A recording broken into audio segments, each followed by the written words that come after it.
Hello, and welcome to the fifth episode of the Milla's Game Room podcast with me, Milla, where I sit and talk about games that I like and various things relating to it. And yeah, this is my second attempt to record this because last time the file format wasn't so good. But I'm going to hopefully now do it again. First off, I'm going to talk a bit about a few minor updates regarding my podcast. First off, I want to try to post it more on my YouTube channel because I have a small YouTube channel which I do as well, which I actually uploaded my pilot on there originally, but I never uploaded the episodes, which I should probably fix. But I am hoping to put things on there. Like I started an A to Z game project a while ago, but I'm hoping to do things on there occasionally a bit more. So I might do an Animal Crossing island tour, which I recorded a couple weeks ago before the update, but I haven't got around to editing yet. So yeah, I hope we got up at some point. Channel name like Milla's Game Room, same as the podcast name, but without the word podcast in it. And finally, I've been thinking about wanting to try to stream again, because I tried to stream before, which kind of went okay, but got anxious. Which I've got my channel name Gamer Milla, which is what my Twitch username is. Maybe I'll try again soon with SMTV when that comes out, because yeah. Anyway, that out the way. First thing to note that is I've been away. Like last week, I went to Scotland for much of it. I was helping with a COP26 counter protest, so I was up there. Environment was all the things to do. I was away. I was dealing with that. I was having fun, so wasn't really following game news as much, and I wasn't really following or playing many games either, apart from one, which I'll talk about later. And so I'll just talk about a few things and get it done quickly and then move on to the topic at the end, which is basically about, basically relates to the whole climate crisis thing, as well as how it kind of relates to games because of the mental health issues it's causing and that kind of thing, and how people trying games on it, which I'll explain more later. So I'm starting with little bits of news. First one is, as I kind of mentioned earlier, SMT5 is finally coming out this week. Like tomorrow it'll be out in Japan at the time of recording, and on Friday it'll be out in the rest of the world. So after 4.5 years it's finally out, and it was the game that was first revealed with the Switch itself, January 2017. I remember it, and it's finally out, it's real, it's finally here, and I'm glad. I'm looking forward to it, and I can't wait to finally dig into it. And yeah, another two little bits of news I wanted to pick out was Sony and at the Sony PlayStation thing, which I did watch before going. Square Enix announced a Star Ocean game, the new one, Star Ocean: The Divine Force for PS4 and PS5, which I thought was kind of interesting considering that the series was largely killed off by the last game. Which I've not played this series, but I do want to, so I find it interesting to see this series come back and be alive again, so to speak, and hopefully this game will be good and revive that series, because Square Enix have been giving a lot of attention to their other IPs lately that's not Final Fantasy or Dragon Quest or Kingdom Hearts, which has been nice. So I'm going to see some more, and hopefully it continues. So I'm looking forward to it. And yeah, the last thing was mentioning Celeste, because now that's a PlayStation Plus game for November 2021. That's a thing. It's alongside a few other ones like Final Fantasy IX, which a Mafia game which I don't really care for, but I'm mentioning it here because if you have PS Plus, play it. It's amazing. Very platforming game, very queer, very neurodivergent, and I absolutely love it. So yeah, give it a chance if you can. It's fantastic. Alright, on to the second section. I only played one game because I was out in Glasgow, as I mentioned before. And this game was East Memories of Solseta for the Vita, because I figured it was quite a quick game and fairly actiony. I could get it played, and it's also probably the last Vita Falcon game I've not played until now, obviously. And so this is a game that if you're into RPGs and on Vita, this would be one of the most recommended ones, because it's it was especially one of the best RPGs that came out for early in its life cycle. It's a remake of the Fort Feast game, which originally had two original versions not made by Falcom themselves, but this version, Memories of Solseta, is made by Falcom. It's kind of a remake, or reimagining. It's considered more reimagining, but it does fall under remake territory because it's not a brand new game, if that makes sense, even though it basically is, especially if you didn't play the originals on like the SNES, PC Engine, and other consoles that people my age will not know much about if I haven't played it at all. So yeah, that aside, I played through the Vita version, which is what it originally came out on, but it since got ported to PS4 and PC, so if you do play this game, you'll probably want to play it on those platforms. Well, you can get PS4 copies of the game in the local game shop here, brand new on the shelf, which people would obviously want to go for that more. Anyway, I think the main thing I liked about the game was like its story and its unique take on the amnesia trope, common in JRPGs. Because in this game, like Adol, the protagonist, loses memories when he enters the forest of Salsetta, which is like the setting where you play and have a hack and slash in. And he somehow makes it out again, and then the whole point of the game is to go back in to find out what happened, get his memories back, and it kind of goes a bit more than that, without going into too many spoilers. But in terms of the memories themselves, the main things I liked about it was not only did it include the events of the forest itself when Adol went into it, which is relevant to the plot, it also touched on his past, and also, interestingly, I'll do a couple of very minor spoilers. Some of the flashbacks include Dogi, which is a blue-haired black man, which is a character that if you've played other like Falcom games, like East games, you will have played as him, like in East 7. In East 8, you also have a Dogi who's at the boat, which you don't play as him, and it's interesting, but he's not named. So I found that quite interesting. And the other thing is that later in the game you get memories from other people as well. So it's not just adults you have, it's other people's, and it was really good actually. I really like the story with lots of plot twists, and I'm almost at the end now. Like I'm on the final dungeon now at the time of recording, so I'll get it done.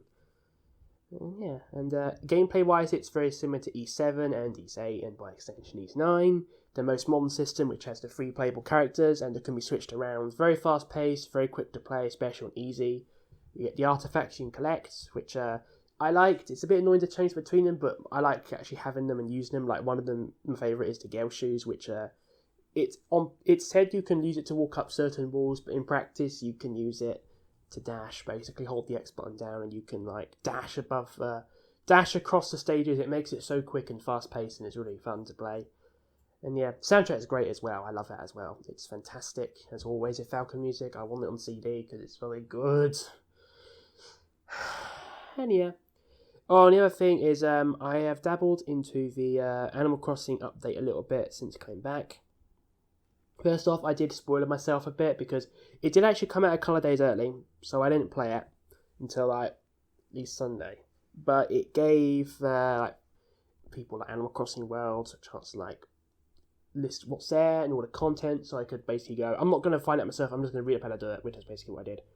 I had lots of Nook Miles saved up, so I actually bought a lot of the update content from the shop already, especially things like the, not the items, but everything else. And I liked it so far. Like, I think the main things I've checked out are, like, I've had villagers come and visit, I've been able to visit them, and buy their stuff, and cute encounters, and have people visit, and come visit my house and get given a pair and stuff like that. Oh, and also the Cap'n Boat tours, where it's basically a more cheaper, accessible way of doing Mystery Island tours. You can use their Snook Miles, get unique stuff like moss. And also, if you want to, on the way there, I've listened to these cute serenades by the Blue Frog, which I believe is called Cap'n. It was cute. I love it. It's really amazing. And I'm looking forward to playing more of it, and I want to like fill the shops on Halves Island, so get like 600,000 bells to get all those shops filled in, and maybe try to get Bruce's Cafe as well. I've not sunk much time into it. I want to play more, but it's like SMTV is around the corner. I want to finish some of the old RPGs like Salsetta and Sakura Wars and other things I've mentioned before, and they take priority because I don't want to have too many unfinished games. And yeah, that's out of the way. Alright, so the topic today is I touched on a little bit at the start. I was going to talk about climate anxiety and mental illness in games, which I feel is quite relevant because, as I mentioned, I went up to COP26 to take part in the counter-protests and prepping for those, which was an amazing, by the way, and I feel like it's kind of important to talk about this because there's going to be some overlap, because in the day, like, it's an issue that faces everyone, especially young people my age, and I think, and a lot of us, like, it's kind of hard to deal with, and it's something that I feel a lot of people, especially adults and older people, don't really understand, and why people wanted to get involved in that kind of thing. And by extension, it's why things like this kind of lead us to like play games and other forms of media as escapism, and also have like mental illness as a result of it. And I've written a bunch of notes which I'm hoping make sense, and I'm going to be a bit tangential because I'll go off on a tangent a bit because I do want to talk about it, because I just want to bring more attention to it. And COP at the time of recording is still going on, even though it's been an absolute fucking train wreck. And right, I'm going to start on my notes and go through it. So obviously I'm not going to go into too many of the statistics because mainly to avoid being triggering, but it's something that young people like are more aware of. Like, I'm in my like early to mid 20s, so it's like I'm at the awkward gap where I could be considered a millennial, but also could be considered Gen X, like the generation below, if that makes sense. And it's like I kind of see both perspectives, and like I kind of see like how scary it is as well, and people getting concerned, like we're seeing the news and other things instead. How it's very like being taught in school about global warming and the real issue about trying to stop it. We have this anxiety, we see it firsthand, like whether it be in the news or in our own lives as well. And we also see like world leaders refusing to take climate action. We see this even though we don't fully understand and grasp why it is. And I'm going to talk about this because I'm going to explain it, because I'm going to link it to games a bit, because there is overlap, obviously, because the fundamental cause is capitalism itself, because rich people, always known as capitalists, like executives of companies and other influential figures like Bill Gates and that kind of person, can't accept the reality that infinite growth on a planet with finite resources is impossible, because it's not, which is what capitalism claims, and also but hoarding wealth and causing the drastic rampant inequality that these rich people do is okay, because it's not. And it means that people, especially those in the global south, like I'm in the global north, so I'm in a place that won't be as affected, we're already being harmed, things like that. And they got politicians on their side through lobbying, as well as like spreading disinformation, so that many people think individual actions will solve this crisis when it won't. Because I have one stat here actually, which is not as triggering, but top 100 companies are responsible for 70% of all emissions, and it's very similar for the mega rich as well. And yeah, it's like capitalism doesn't care about the planet, and that's the thing. And an example here I've got is NFTs, because that is something that is actually relevant to gaming, because that is something I could have talked about in the news section, but I wanted to keep it for here because it's relevant, because it's basically it's an example of this like pursuit of upholding capitalism and wealth, and head of like caring about environmental profits, environmental conditions, and profits over the environment basically. And it's like EA, Ubisoft, Square Enix, and Konami have expressed interest in like producing these NFTs, which is basically a bit of paper saying you have the right to own something, even though you could send me a photo and I could take a photo of it, and I now own as much as you do this crappy NFT. But without the whole thing of like all the energy required to use up the computer energy and all that energy to produce this NFT, and just pointless environmental damage, and people are buying it, and it's fucking disgusting. And yeah, it's a lot. And that's the thing. We know it. It's intense. It's mental health is becoming a bigger problem among younger people, especially people in school and above. And it's like it's distressing, and that's the thing. So that's one reason why lots of us like lean towards games and that kind of thing, and to help cope. And that's the reality. And it can be draining and exhausting how to deal with this all. And mental illness is it's something I deal with. It's not so much climate crisis caused, but it is still kind of back of the mind anxiety about it, especially because it shapes everything. Like, there's this push for people to work and continue to produce for capitalism, yet so many younger people, like the younger generations in general, are very left-wing. Not all leftists, but broadly in the left-wing socialist intersectional camp. That's the thing. broadly that is the thing that is pop my generation, because it's the solutions to capitalism. And it's like, it can be quite, but it's like, I'm gonna talk my notes. It's like it's easy for us to fall into despair because we already live the consequences of all this. It feels daunting, and we see this every day. Even if we're not directly being like destroyed by the rising sea levels and stuff like that, where we are personally, even things like insecure work and housing, where like homelessness, for example, is a situation that's exacerbated by not only by the climate crisis in terms of the homes not being insulated, because of like landlords buying out homes to rent out for excessive profit, because that is something else as well that young people experience. But it's just a lot. Hence, like, zoning into hobbies is like invaluable self-care, and like that includes like playing games in periods when they're not able to do much. And that's the thing, like, we can't, like, there are many people who are like climate activists and things like that, and we can't all be like that. We can't all like take to the streets all the time and take other forms of direct action, which in reality is what we have to do to solve this crisis. That's objectively the reality, that nothing else is going to budge it. If politicians were going to solve the problems, they would have done so by now, because they're trying to uphold capitalism when that's just fundamentally not possible to solve this crisis. And for others, it's like, even if they wanted to, they can't because of things like disability, because like many disabled people who are disproportionately want to be harmed by the climate crisis, and also often lean to things like gaming as escapism and other screen-based entertainment, can't do it. And like, it's like, we can't always do it. We have to sometimes like stay at home and like watch from a distance or do things online only. And it's like, oh, that's okay, because even surviving in this world is still a victory in itself. And that includes things like, playing games and stuff. And at the end of the day, we have to like collaborate. We have to collaborate together in these kind of like marches and rallies and support each other, which is the ethos that these marches like and these groups like brought together. And it's hard to describe because it was like, when I was there, and this is definitely the tangent part, it was amazing.